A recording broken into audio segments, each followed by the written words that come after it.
So, welcome everyone to part two of our two-part webinar series on navigating the new rental rules within the property market.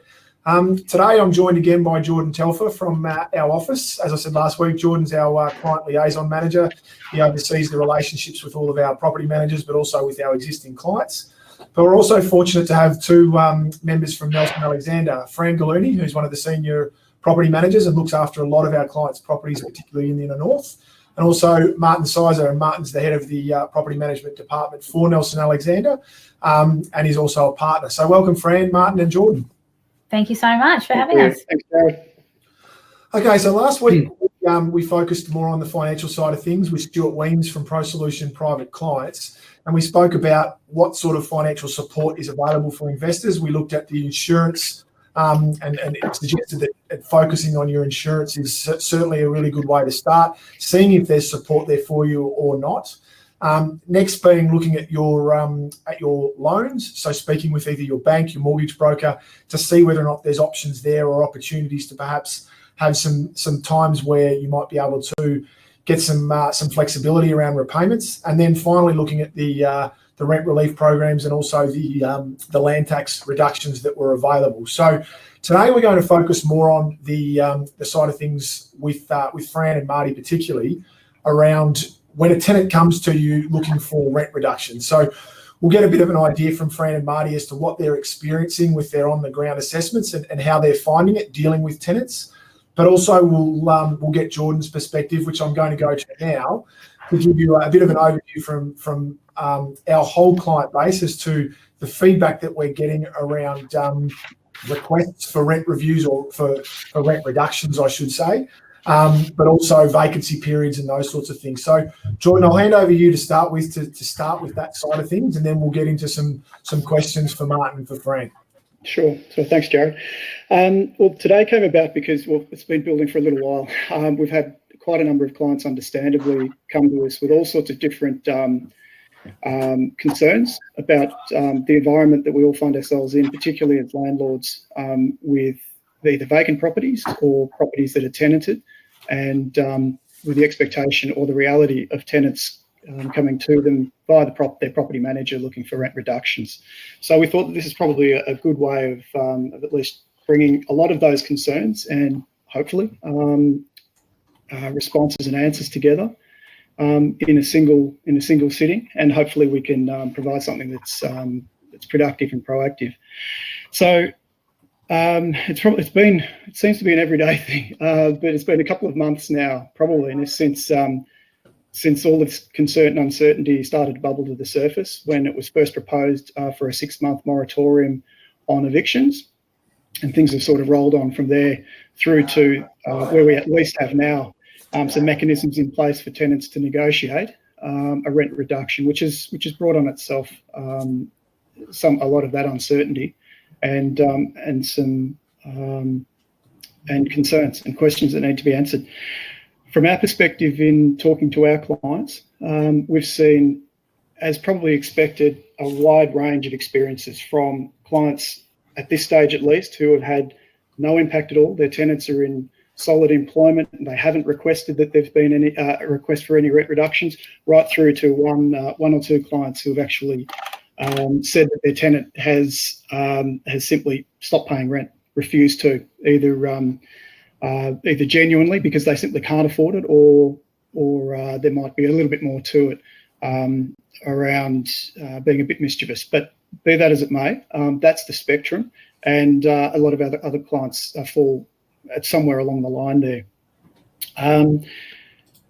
The other concern is obviously the vacancy environment. There's been a bit in the media of late in the last week or two, particularly certain sectors of that environment or that market, as to the difficulties or perceived difficulties and concerns around what to do if the property falls vacant, either the tenant vacates through the expiration of the lease or simply can't afford to pay the rent and elect to move out and into some other form of accommodation. And so again, that's stressful. And that's been the other consistent theme that we've received from our clients as well, that we think needs some discussion. And as I said, some sectors, like most things, some sectors are very badly affected. Thankfully, not sectors that our clients tend to be involved in, so the student accommodation, service department, that sort of thing, through to some experiences with clients who've had to renegotiate leases in the last week, 2-3 weeks, and there really hasn't been much impact at all, which is great. Maybe a slight drop in on rent from last lease, but in the greater scheme of things, 12-month leases have been signed up, good tenants, an ability to pay, and there hasn't been an awful lot of impact, which is fantastic. So again, runs the whole gamut of experiences. So I think we had that chart up before, just before that we've put together there. There's a lot of parties to this whole. There we go. It's popped up again. A whole lot of parties that have some sort of involvement to these whole discussions between ostensibly investor, landlord, and tenants. So on the tenant side, as we'll get to shortly, the government department, the Health and Human Services, who administer the rent relief, which again we'll get to shortly, are involved. Employers, banks, in terms of how much tenants have by way of savings. Those others on lease, other parties to the lease, I should say, also have some form of impact in terms of the rent reduction request, be it reasonable, be it and how that impacts, on the rent relief grant that could be provided. On the other side of the fence, obviously, is our clients, investor landlords, with their own issues around insurance, lenders if they've got a mortgage, and then the interaction with the State Revenue Office, if land tax relief is going to be provided, and overseeing and overarching all of that, which Marty will go into shortly, is consumer affairs. And then we've got our property manager sort of straddling the two, certainly on our landlord's side of the fence, but being the negotiator and go between the investor and tenant. So there are a lot of disparate parties that have some form of involvement with this whole process, particularly when it comes to the question of a rent reduction request, which we'll sort of pick apart through a fairly specific question and answer type format fairly shortly. So finally, though, before I just hand back to Jarrod for a moment, my intention for today, or our intention, is really twofold. I think it's, first of all, to provide that up-to-date information, which we're going to be heavily relying on Marty and Fran to guide us through. From a regulatory perspective, it is changing very regularly on a weekly, if not daily basis. And the advice to see our clients through some of those challenges that they're going to face. But also on the other side of the fence too, let's look at what we can do by way of a positive nature. So what can we do if we do find ourselves in a situation when it's come to us? If we do find a vacant property is vacant, how can we work through that? How can we best stack the cards in our favour to get the most favourable outcome?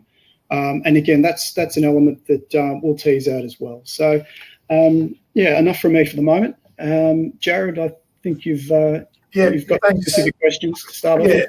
Thanks, Jordan. So the other thing I meant to mention at the start of the webinar is that you'll see on the right-hand side of your screen that there, and if you click on the tab there that says chat, there's an opportunity there to ask questions and things. We've allowed time at the end of the webinar for a Q&A section, so please feel free to put any questions in there. We'll take note of those, and I'll ask those of the other attendees towards this afternoon. But firstly, I guess, Marty, I just want to ask you the question. The Omnibus that came out a few weeks ago, can you give us a bit of an overview of that as to what measures have been brought into play and how that's impacted on the market and property management as an industry? Yeah, absolutely. I don't think I've ever used the word omnibus as much as I have in the last few weeks. Look, what's happened is, as Jarrod alluded to, Jordan alluded to, we're working in a really fluid environment at the moment. For years now, we've been working with the same Residential Tenancy Act legislation. Our property managers are very experienced. We know the Act, we know what to do, and we speak with a lot of authority. What's happened is, in a way, the Act has been parked. The government's come in and they've created what they've referred to as the COVID-19 Omnibus Emergency Measures 2020. That is actually that bill now forms part of the Residential Tenancies Act and applies for 6 months, and it's enforceable from the 25th of April. So just to put that in perspective in relation to change, quite often to change legislation, it can historically it'll take months, sometimes years, for a new bill or new legislation to pass and for that to come into effect.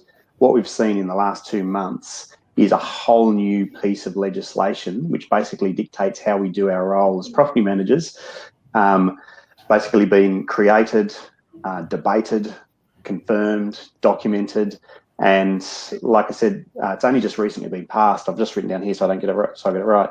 The new legislation actually was only passed and took effect on May the 13th, which was Wednesday last week. So that was the first time we actually saw this new legislation documented. Up until then, we've been working with updates on the Consumer Affairs site and just government announcements, as well as the REIV, the industry body in Victoria. So the Omnibus Bill, or the Emergency Measures Act, as we sort of know it as now, it really dictates how we manage our way through this COVID situation. As per what's on the screen there's some key things that come into play, and we'll talk more about that today, such as the moratorium on evictions, rent relief for eligible tenants, land tax reductions and deferrals. And of course, there's actually a new dispute resolution process, which is very important for property managers to be understanding, because it's basically takes over where the Act used to guide us as to how we did our job. So lots to take in there. Key message for me is that this is quite fluid. It's only just come about, and we've had to think on our feet. But I'm happy to say I feel like we've moved through it pretty confidently, and we're in a better position now to manage what we need to do. So if you don't mind, I wouldn't mind directing this to Fran, just to give us a bit of an overview from your perspective, Fran, as to what the impact has been in the last few weeks to month or two, I suppose, on the market, at least the market that you're involved with. So that might be what you're seeing in terms of vacancy rates, time to lease, whether those times have blown out, and just your general observations. Yeah, absolutely. Look, as a general, the everyday workload for property managers has increased due to a consequence of COVID-19, but we are still doing our everyday work. So we're still leasing properties. We are still conducting private inspections. Now we're fortunate enough to be in a position where we can have up to 10 people at a home open, which is fantastic. We're still managing arrears. We're still arranging maintenance. And in my experience, the past few months, it's maintenance that I have found to be the biggest increase, mainly due to the fact that tenants are working from home more and more. So something that may have been a minor item that they could have brushed off until the 6-month inspection might actually now be bothering them. So the kitchen tap that might be dropping or the hinge that might be broken, they are bringing that to our attention now. So from a maintenance perspective, that has increased. And we are relying heavily on tenants to report these items to us because we can't inspect properties at the moment. Although for us, what we believe the biggest challenge has been is the negotiation between landlord and tenant, because we are the middleman in between all the discussions with regard to rent reductions. And it was quite difficult for us in the beginning because the legislation only was announced 2 to 3 weeks once we were in lockdown, and they provided a lot of information, but with no process attached to it initially. So given a lot of information, the phone calls started taking effect a lot more. And normally we do have to work within the rules of the Act. So it has been a change in day-to-day procedure in that respect. But with regard to the actual reductions that we've put in place, or the discussions at least we've opened up, it's the tenants that have contacted us. So if they have either, the employment situation has changed, whether they've stood down or hours reduced, whatever that might be, we are asking them to complete the prescribed REIV form that from that point does ask them with regard to what's happened with their pay or their actual job in itself. We do ask for proof of pay slips, so before and after. We ask for copies of bank statements if applicable as well, letters from their employers to show proof of what's happened. And from that point, we then start the discussion with the landlord. But we do reiterate to tenants that that owners also have their own financial obligations that they need to meet. And if any reduction is put in place, it is as a gesture of goodwill, and that this reduction does have an end date. So any reductions that we're putting in place, the norm has been about 3 months. And I'm fortunate that at the moment we haven't had to renegotiate any terms at the moment.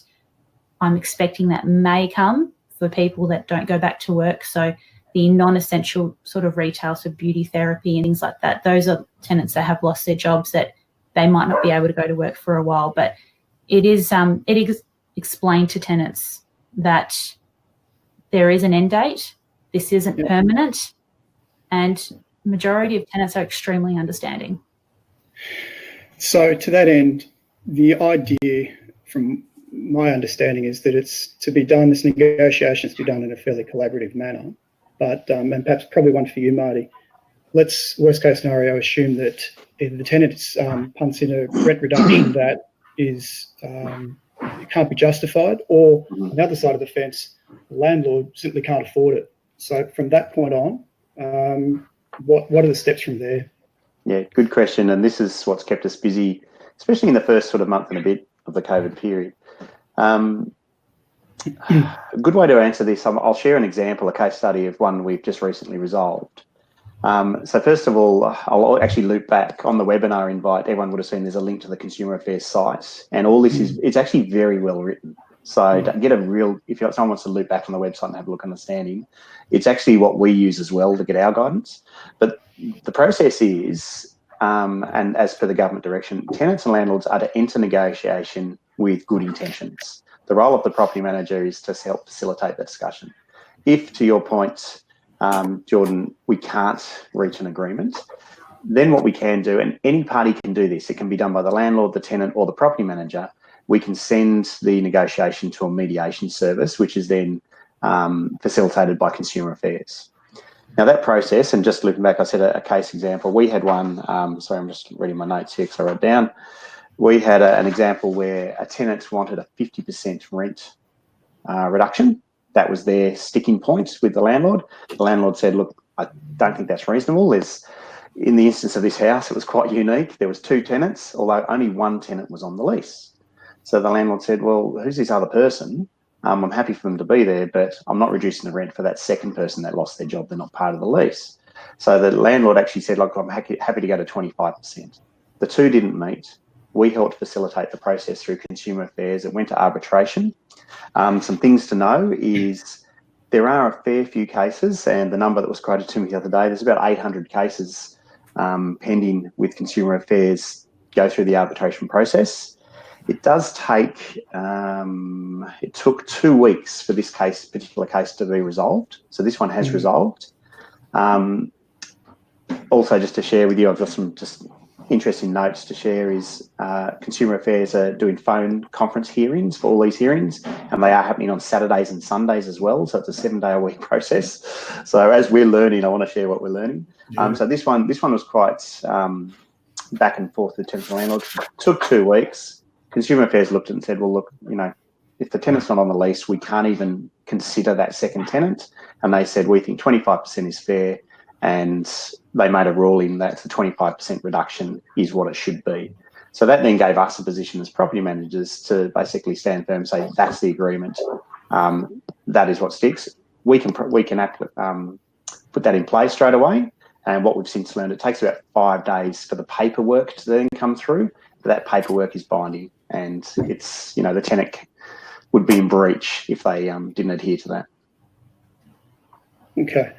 So one way or the other, a decision is made. Now, that's ideally it's through, as I said, fairly collaborative and easy negotiations between landlord, property manager and tenant, or it goes through to that binding agreement. So one way or the other, an agreement is made for a reduction in rent. If I could just shift probably sideways a little bit, Marty too, and probably again one for you. The relief that is available for a landlord. Yes. We've got land tax relief. I probably don't want to concentrate on that too much because there's not a great deal for most residential landlords in terms of a break on land tax simply because not an awful lot is payable when you're looking at 25% off. Mm-hmm. In terms of the rent relief fund, which is out there, could you take us through the mechanisms of that? Absolutely. So look, the government's announced and I'll be very careful with the wording to make sure I say this slowly, a grant of up to $2,000 rent relief. It's not a $2,000 rent relief, which is how it's sometimes read. Sometimes when you read the papers, it refers to it as the $2,000 grant. It's actually up to $2,000.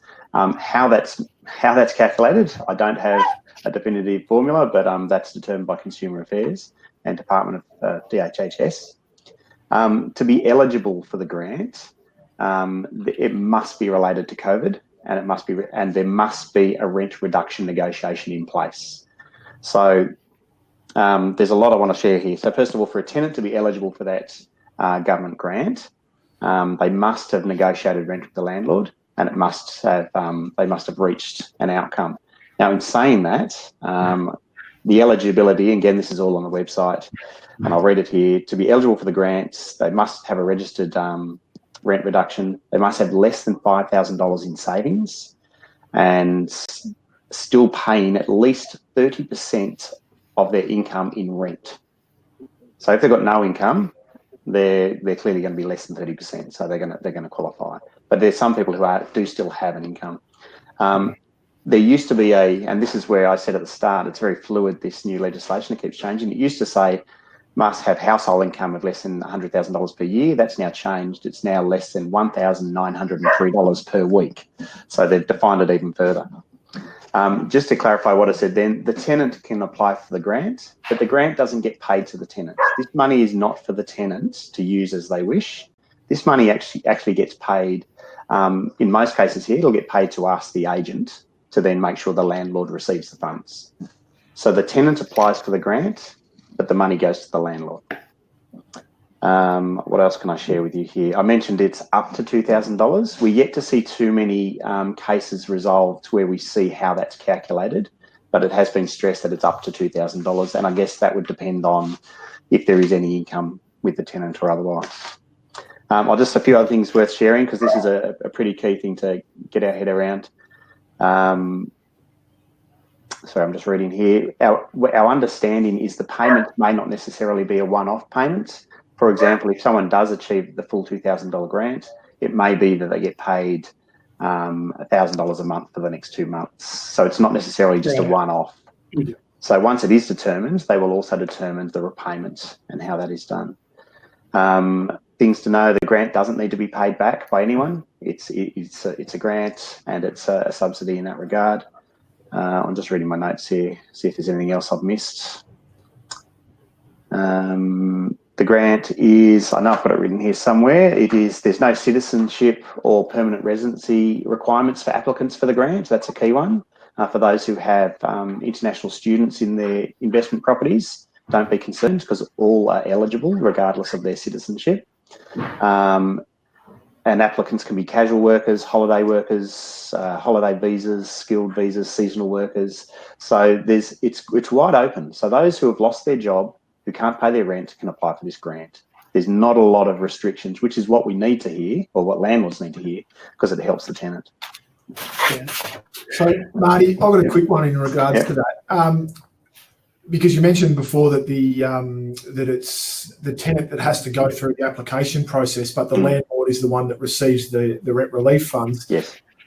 What's the incentive, or how do you ensure that the tenant actually does continue to apply for that process so that the landlord then benefits? Well, this is where part of the negotiation, the landlord can actually apply, or we as the agent can actually apply on behalf of the tenant. Yep. So again, I've followed the links on Consumer Affairs, and I keep going back to the fact that this is as much new to us as it is new to everyone else learning this.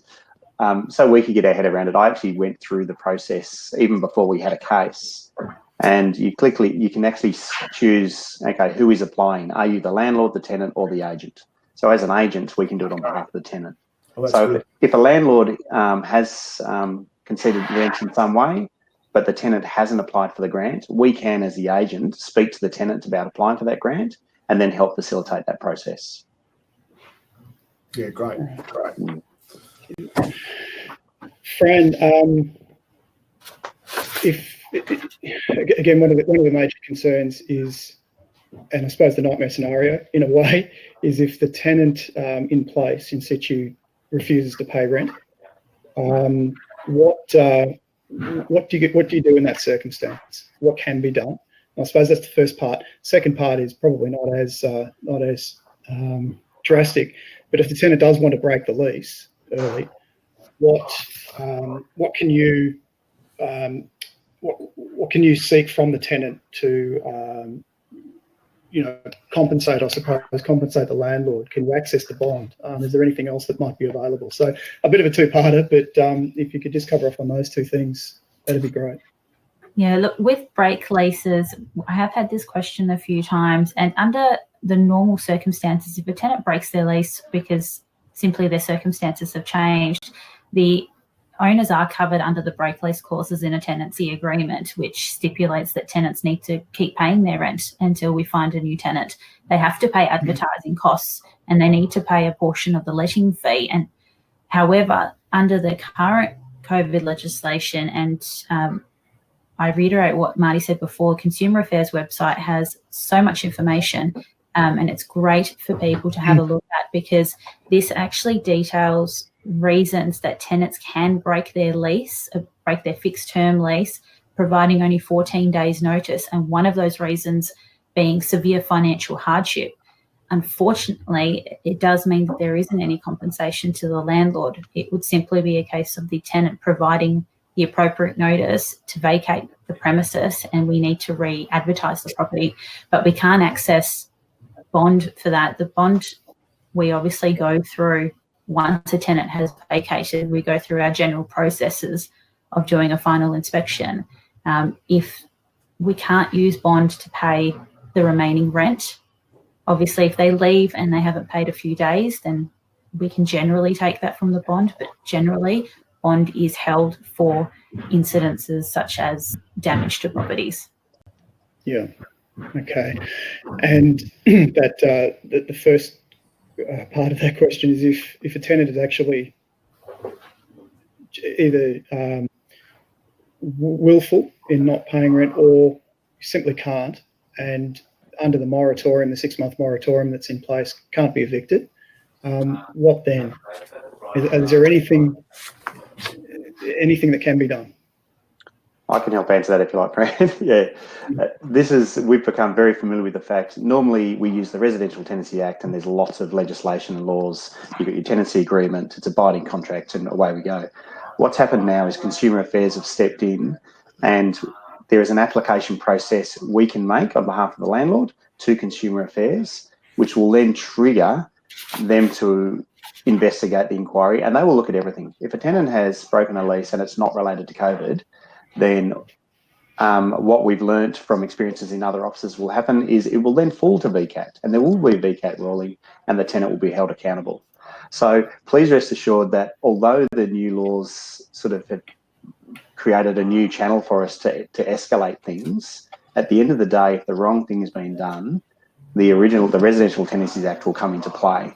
I don't know if that helps answer, but so the process is we now put applications to Consumer Affairs. They look at every application. They usually reply within a day. We come back with essentially a reference to say it's been actioned, it's been acknowledged, and then within 5 business days is what we've experienced to date. Is we then hear if it'll go to hearing or if there's a ruling or otherwise. And if it goes to hearing, that could be a week or 2 later, is what we've seen so far. Yeah. Okay. No, that's good, because I've had discussions with some of our clients that the thoughts crossed their mind that they could end up with a tenant that is in effect squatting. That I'd hope anyway that covers off on that. There is a mechanism to attend to that if that does. Absolutely. And can I share an example which might be on some people's minds? We see it, especially in our sales environment. We have people who want to sell their property, and it's a tenanted property. Yeah. So to sell that property, they need to get a possession order so they can actually sell it. And they might want to sell it to someone who wants to own that property. So they need to remove that tenant somehow. So there absolutely is the ability to do that. Again, we just need to follow the new Consumer Affairs application process. And then what will happen is And I'm happy to say, and these are my words, I would say common sense kicks in and the Residential Tenancy Act comes into play. It's unfortunate for tenants if someone needs to sell a property, the owner needs possession, but let me just loop back. The tenant could sit there, but we have to follow the process to let the tenant know that they're going to be moving. Yep. And again, so we're talking extremes here. I also want to really emphasise, on the whole, most things are working as they always have. Yeah. We tell Mr. Tenant, your owner's decided to sell the property, just letting you know this is the date we're working towards. On the whole, most tenants comply with that. But there is a process, absolutely, to make sure that there aren't too many roadblocks. Yep. Okay, good. Fran, just a couple of things I just wanted to duck back on to start with. If approached for a rent reduction and an agreement's put in place, do you have any preferences or recommendations in terms of the how long that agreement should be for, and review processes? I presume that even though it can stretch out to end of September, it's you take it on a month-to-month or a 2 or 3 monthly basis and then reassess things from there. Is that the idea? When renegotiating rent reductions? Yeah, it is at the owner's discretion, though. There have been a few owners that I have dealt with my portfolio that can only look at it on a month-to-month basis and are able to provide a reduction for, let's just say May as an example, but isn't entirely sure that they can commit to a longer-term period, where most of the time what we have been doing is putting in place the reductions for approximately 3 months. We really don't like to do anything longer than a 3-month period, because we would hope that people can start going back to work and earn their income. Yes, the situation might change for the better. Exactly right. Yeah, so we really don't want to commit to anything longer than that. But like I mentioned earlier, should circumstances be where after the 3-month period has lapsed and the tenants have not been able to return to work, then we just have to start the negotiation process again. But we would still go through the same process that we did at the beginning, where we need to ask for proof that they are still in financial hardship. Can I just chime in, Jordan? There's a question on the web chat. It's quite timely. Nicole Cheng has asked, let's say we do provide a rent reduction. Does the tenant need to pay back the shortfall at the end? Really good question. Just so you know, when we negotiate, there's essentially 3 options. And it's really up to the negotiation between the landlord and the tenant. And again, if they don't agree, it then goes to mediation, and the mediation looks at these 3 options as well. The 3 options are, yes, any shortfall is paid back. And you can negotiate how that's paid back, whether it's paid back a dollar amount per month or whether it's paid back in a lump sum. So again, it's absolutely open to negotiate. The other option in favour of the tenant is the landlord might say, look, it's fine, you don't need to pay me back. And then the third option is the landlord and the tenant might agree, okay, I'm going to allow you to pay back half of what you owe me. So you can negotiate, and it doesn't have to be half, it could be a third, a half, whatever. So you can either full repayment, no repayment, or a negotiated percentage of what's owed.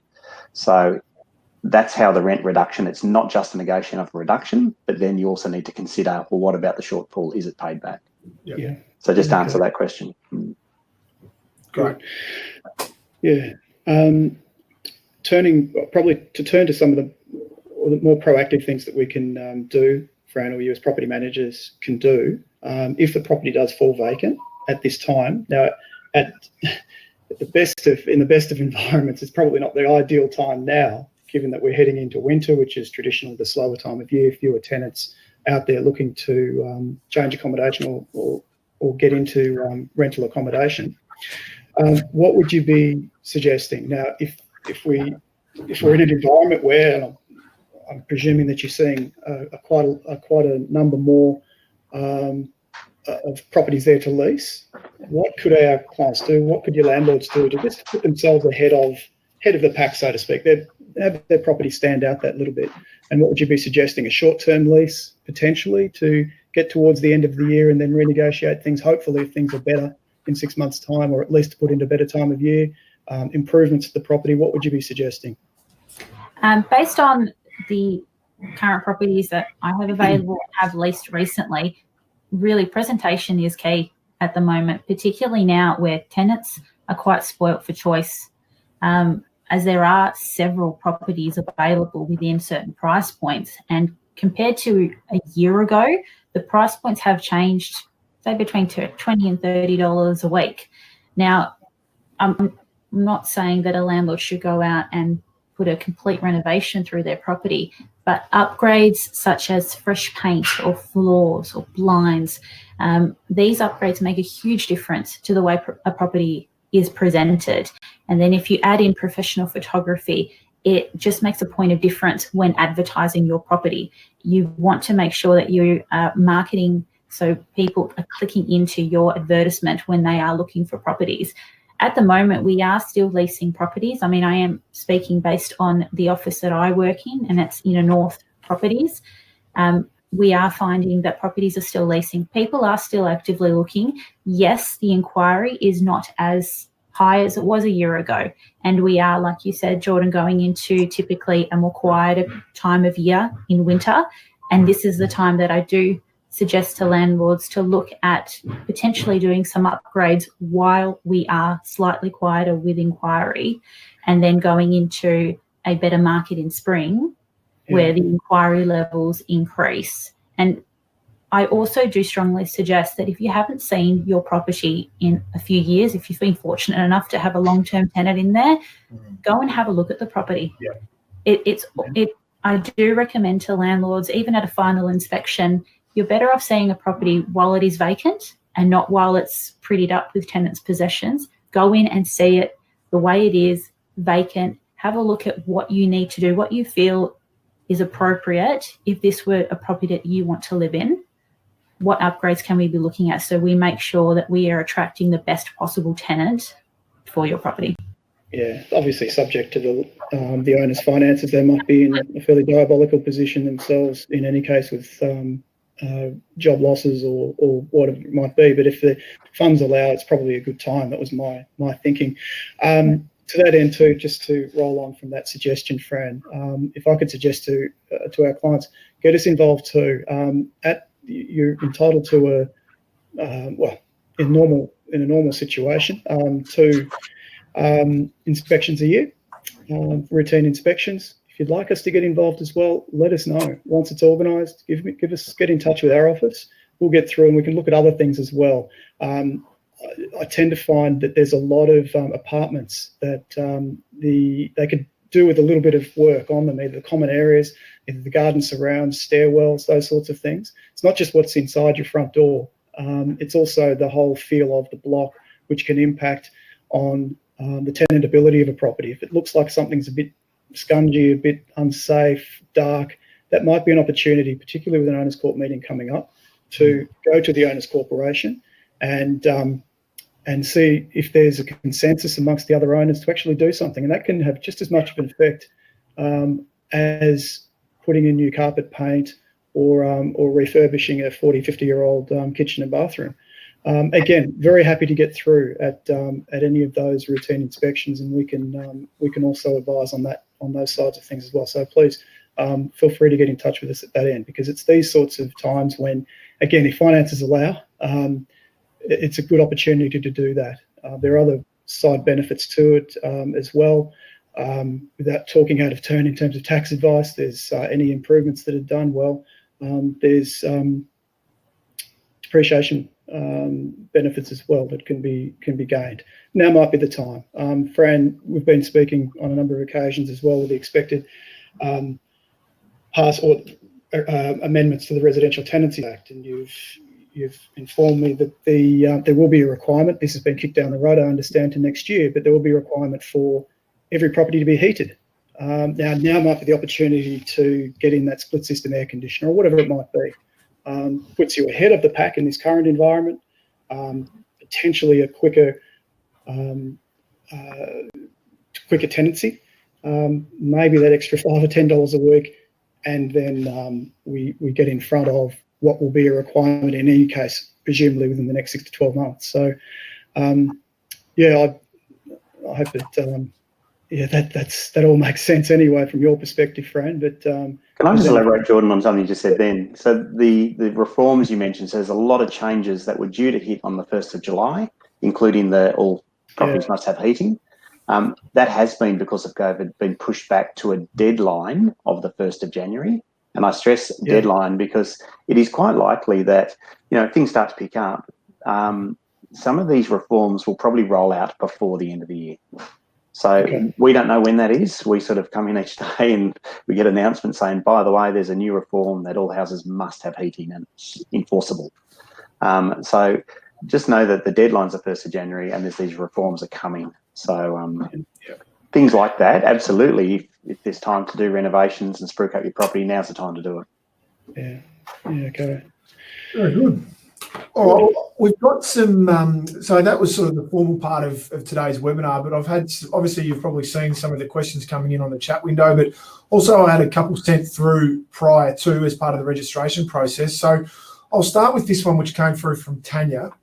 Tanya asks, if tenants are known to have significant cash savings, so for example, the sale of a previous home, which was disclosed during their leasing process, but one tenant has temporarily lost work, so up to 20% while office restrictions are in place, would this be considered hardship that the landlord would have to assist with? I don't know, Fred, you would ask that? Or I would say if they have money behind them, and one of the questions we do ask tenants when they apply for rent reduction is if they have money in the bank ready to go, just like they would if they apply for a property initially. If they're applying for a property and they have said that they're a homeowner, they've just sold, well, we want to know that you have proof that you can afford to pay the rent. I understand that one of the requirements with the rental relief is that they have less than $5,000 in savings. So if they have a bank account that has a comfortable amount of savings, I do believe that it'll be quite difficult to reach a rental reduction in rent if you have funds available to pay. Absolutely. Just to elaborate, so if we know the savings are there, it would have to form part of the discussion when we negotiate rent. And if the tenant stands firm and says, no, I've had that savings, I don't want that included, I can't pay, that's where the mechanism for the mediation comes into play. And if the landlord and the tenant doesn't agree, this is where we can trust that there is a process. We go to Consumer Affairs, the mediator gets involved, and at that point in time, the tenant would have to declare their savings, and the mediator will determine what's a fair, if a rent reduction is required. Marty, you and I, when we all spoke last week, but you elaborated a little bit further, which I thought was really insightful. But particularly with, say, and the differences between a tenancy where it's two, say, single people versus a couple, and how does things differ? So, again, in this instance, if it was two singles rather than a married couple, what allowances are made under the Omnibus new regulations for that? Yeah, good question. So really it looks at the names on the lease. And for example, if it's a shared house and there's 3 people on the lease, the grant, for example, for the tenant relief would apply to everyone on that lease individually. So each individual could apply for up to a $2,000 rent relief grant. And again, those sort of things come into play with negotiation of the rent reduction as well. If there's 3 people on a lease and one has lost his job at the 2 and 2 haven't, then you'd consider that with your rent reduction. Firstly, in your negotiation with the landlord, if you can't reach agreement, then you go to arbitration, which is similar to the example I gave before where there was a person not on the lease. Separate to that, what we've learned is if there's one name on the lease and it's, let's say, a married couple with a family, it takes into account household income, so not the individuals. So it looks at the household income. So it's, dare I say it, and I alluded to it at the very start, these are brand new rules which didn't exist 2 months ago. We've had to move really fast. And even in the stuff that, Fran, I'm sure has had to pull her hair out a few times, it's not black and white. There is areas of grey, which is why we have the mediation or the arbitration process, the mediation process with Consumer Affairs. It's in our best interest to try and negotiate with the landlord and tenant, and we take all these things into account. But yeah, shared house versus a household income is often how it's looked at as well. I've got another question here that was put through during the registration process. It comes from David. It's a fairly long paragraph, but I'll try to do my best to summarise it. And he's asking around longer term leases and the fact of whether or not we think there's a benefit from a longer term versus short term. So if longer term leases were in place with perhaps worked in incentives along the lines of, say, more of a commercial lease, is it a realistic proposition that would give protection to both landlords and tenants? And is it something that you think is likely to come into play post-COVID? And what sort of impacts could it have? I'll give a perspective from an acquisition and from a vendor advisory point of view and from an overall investor's perspective. The risk of longer term leases from an investor's point of view is that if circumstances change, and Marty, you mentioned before about someone wanting to sell, if you'd signed a 2-year lease in January this year and then came into hardship at the moment, and you've got to try and sell that property with perhaps 18 to 22 months still remaining on that lease, it's really going to limit who you can sell that property to, because it's really only going to be to other investors. Most owner-occupiers are going to sit back and say, well, if I can't occupy that property for another 18 months, I'm going to look for something else. So you've got to be very careful from an owner's perspective that circumstances aren't going to change, because it's going to be very hard to perhaps on-sell that property going forward, or perhaps even if you wanted to perhaps use it yourself, whether it's for you or for a family member, it's going to be a lot harder. I'll get your thoughts though around it from a tenant and from an owner's perspective and from a property management point of view too, that more longer term lease. Look, tenants do like the idea of a long-term lease. They like the sense of security. Having said that, we can only increase the rent every 12 months. And the only reason I would be doing a longer-term lease is if they are long-term tenants that have proven themselves throughout the tenancy. But I wouldn't necessarily lock in a 2-year lease if the time of year doesn't work out to an owner's advantage if they were then to vacate the property.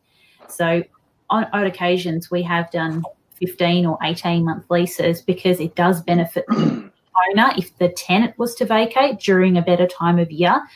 And certainly at this time of year, I wouldn't be looking at short-term leases and having them end in December. And plus, majority of tenants don't want a short-term lease. They want to know that there is security there. But again, to your point, Jarrod, there might be owners that their circumstances change. And if you lock in your tenant for 2 years, then you are limiting what you can do with regards to selling the property. You have to make sure it's an investor, or it comes to the sometimes messy process of negotiating with the tenant to leave early without any penalty, which does sometimes, it does get a little bit messy because no one really comes out a winner. Yeah. Okay, so some of the questions that were asked off to the message box on the side, Garn there has asked, what are we hearing about the possible longevity of some of these tenancy changes? Is it likely to be continuing? I know there's been a couple of articles in the paper over the last few days, but is it likely to continue on, or is it fairly rigid that come the end of September that it's likely to revert back to the norm? Interesting question. How long is COVID going to last? Is that what he's asking? Yeah, basically. Let me just consult the World Health Organization. No, look, it's a good question. Look, at this point in time, they've set 6 months from March 29, I think was the date. Yes.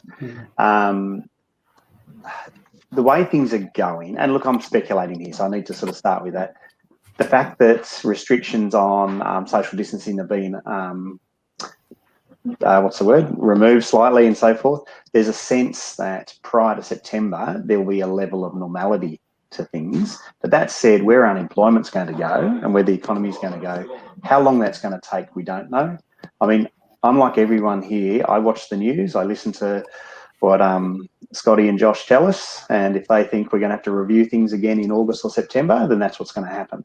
So we can only go with what we know, and what we know, and this sounds like a cop-out, what we know is what you know. So what's the likelihood of the longevity? I'm a very optimistic person. I think we're going to find ourselves back out of restrictions. There'll be more people working, and it'll only be a smaller minority of people that are affected. And whether there's some changes in relief for those industries or people, I guess time will tell. But I don't think it's going to be anywhere near as bad as what we've just come out of in the last few weeks and what we're now we're still in, to be honest, but there is a little light at the end of the tunnel. I don't know if that answers the question. I can't give a definite answer on that because we don't know. As you said, it's difficult. No, none of us are health experts. So in terms of how long this is going to take and whether or not there's a vaccine around the corner, but and really that's what it's going to take for everything to revert back to normal. But no, I think that's pretty good, Marty. Thanks for that. There's one final one here that again Garn's asked, which I think is quite relevant. What's the usual arbitration waiting period at the moment? How long does it typically last? Yeah, look, I saw that question. I can only reflect on what I shared earlier. We've just had one that resolved this week, and it took 2 weeks. Okay. So that's typical as of this week. But what we did learn was there's a big backlog, and I mentioned before, a backlog of up to 800 cases. But what we are also hearing is there's a lot of resources being thrown at this to get these things resolved, and they're working 7 days a week. Okay. So again, we've never been through this before. These legislation only dropped a few weeks ago, so we're only 2 weeks in, and it's taken 2 weeks. Yeah. So ask me that question again in a month, and I may have a different answer. It's been pretty good by the sound of that. I mean, like you said, with the backlog, with the amount of cases that are sitting there, that's a pretty good time frame to be addressing those issues. And dare I say it, I can only imagine they'll get better at these hearings. Yeah. Because it's new to consumer affairs as well. They haven't had to have these sort of mediation hearings before for rent reductions. So they will only get better and quicker. And I'm sure in time, what we've seen is they will probably develop some rules and some more guidelines around how they make a ruling, which will again speed up the process. Yeah. All right. Well, unless there's anything else that you guys would like to add, I think that's summed it up pretty well, and we've got to answer some questions. So thank you very much. Sorry, Joe. There's one question in the chat. David Champion asked, what if the tenant is affected by COVID-19 and not paying their rent?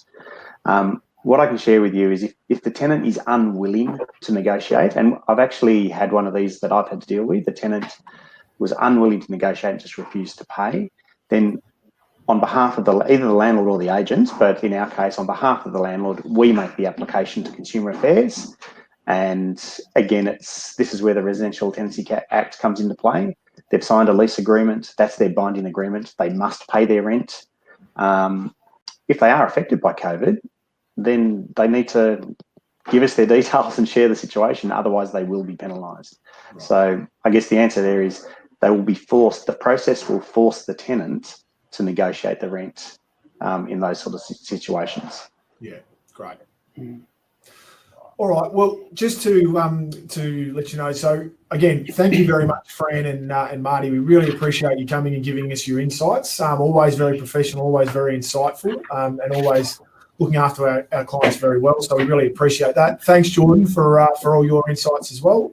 It's been great.